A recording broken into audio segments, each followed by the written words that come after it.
Hey everybody, Jim Williams here, coming to you from a very peaceful, quiet place here in the beautiful paradise of Central Florida.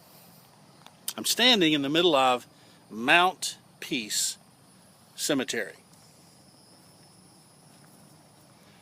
Mount Peace Cemetery here in St. Cloud, Florida is the final resting place for many soldiers who served all the way back beginning in the Civil War. A lot of these headstones show the individuals who were Civil War veterans, many of whom served not only in the Union Army but also in the Confederate Army.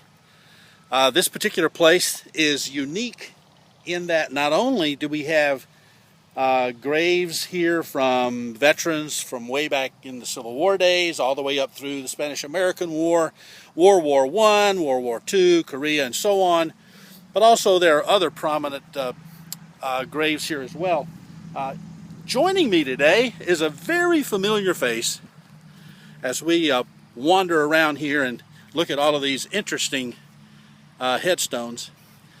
A face that you will recognize, a name that you will immediately know as Adam the Woo. Hey Adam. Hello. What do you think about all these interesting gravestones, son? I think there's some very interesting history here.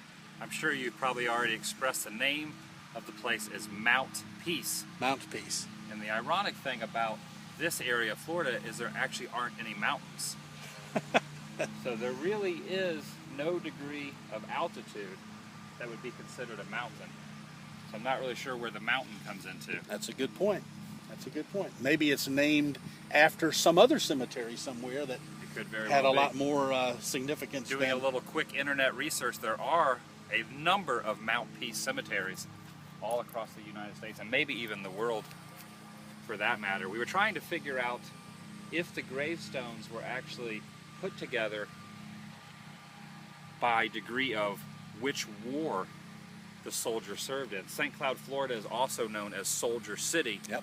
A lot of times people don't refer to that anymore here in town, but it was originally given the nickname Soldier City because so many soldiers lived here in town. In fact, the street names are actually given state names all the way down into Kissimmee, and the state names are actually confusing and not in order. And They're not in any kind of I alphabetical heard the reason order. they did that is to confuse people into not knowing where people were living. I don't know if there's any fact to that. Maybe just confusing the northern visitors that come down. It's confusing to me, and I've been here over 20 years. Another interesting fact is over there's a few gravestones that have dates on them, and the people were born in the late 1800s. Yeah. And there is no end date. That's true. So no one has been buried there. Mm-hmm. So either they were buried there and they never carved the name in, or the body was either never found, never buried there, or they're still alive. They're either 130 years old, wandering around Soldier City. So that's kind of interesting. I'm not really sure why the body was never placed over there. It's actually on the other side of the cemetery. There's 4 or 5 or 6 graves with no final death date. Yep. From 130 years ago, which is very peculiar. That is kind of interesting. It's also interesting to see the difference between some of the older gravestones and the newer ones. Now, for example, here is one of the older gravestones, which I showed you already, just to give you a comparison. There's one of the ones for Mr. Mary Francis, okay? And over here, we have a much more modern, even though the same date range in the mid-1800s to 1924, Mr. Stevens there, and you can see that it's very possible, I just had this thought, it's very possible that this was redone, this gravestone was redone for this particular individual, maybe by family members who saw how the weather had dilapidated the older gravestone. But being in a place like this, where people have come to their final resting place in this world, it really makes you ponder a lot about life, that there will be an end to life, and that one day our body will be no more. So coming to a place like this is a time for some serious reflection. You guys ever visit graveyards, cemeteries? You ever do that to ponder what these people's lives were like and what perhaps they had accomplished in their life, or maybe what they had dreamed of but never got around to accomplishing? A lot of things go through my mind.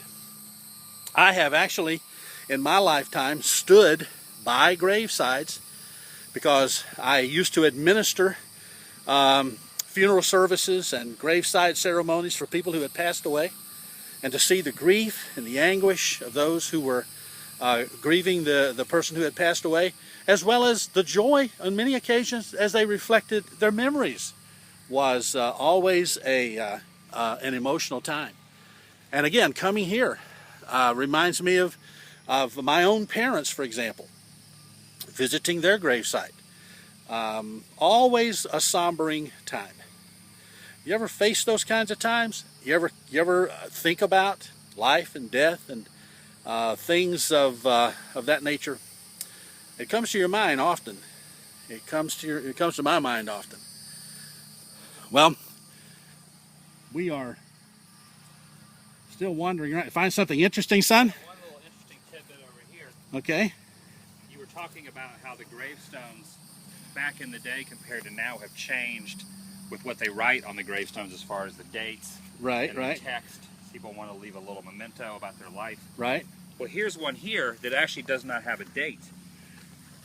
It actually just says aged 35 years. Ah.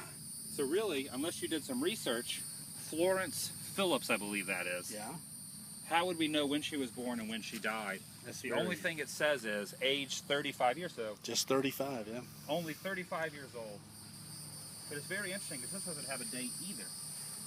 There's no date. No date on this one either. All this indicates that they were part of a Vermont infantry regiment, probably back in the Civil War, as so many of these stones are indicating. Here's one, a New York veteran here, 2nd Regiment.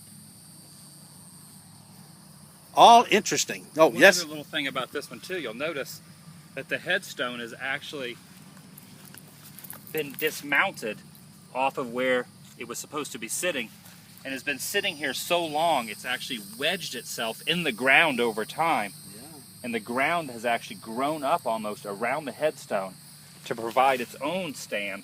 That's very interesting. Yeah. A lot of old graves out here. There are. And a lot of ominous, awesome trees with this moss. Kind of a good thing there is shade out here because it's very hot today. Very hot. Well, folks, thanks for joining me today. My son, the Woo, celebrity par excellence. Thanks for joining me today, son. We'll see you in the next video. I will? I will see me in the next video. You'll see him. And you will see me in the next video. Don't forget to subscribe. Leave a comment about your experiences in the solemn world of cemeteries. See you in the next video. Bye.